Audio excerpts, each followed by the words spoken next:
Good morning. Everybody hear me okay? That was especially heart-pumping music this morning, I have to say. I think it got the energy in the room going. I am Margaret Lowe, and I'm president of AtlanticLIVE, and I'm delighted to welcome all of you here this morning as we map the future of mobility. I want to start with a quick morning poll about how everybody got here today. By a show of hands, how many of you drove here? In your own car? Drove here, in your own car. Wow. Who hailed a ride? Anybody ride the metro? A bus? Who rode a bike? All right, look at that. And anybody walk? You walked. All right, all right. An interesting, I don't know if anybody took notes, but interesting data right here in the room.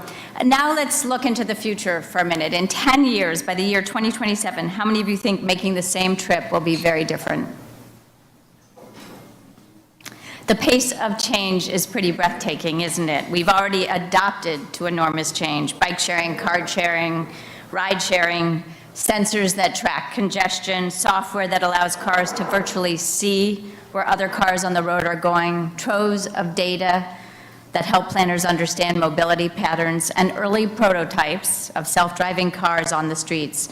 All this, no doubt, will continue to intensify in the years ahead, and we know the competition in this space is fierce.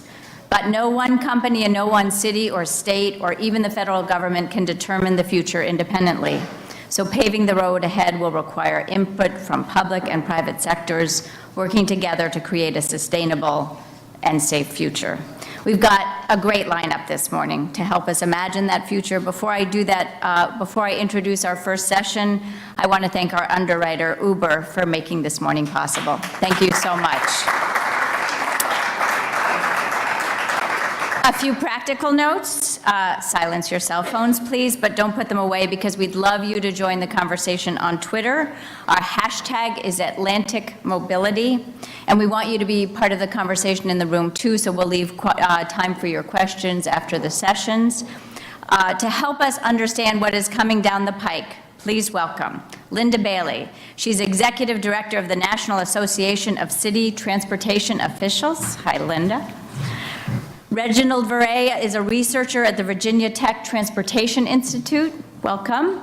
And Michelle Quad, advisor on capital projects and infrastructure at McKinsey. And here to lead the conversation, my colleague, the Atlantic's Alexis Madrigal. Alexis, take it away. Thank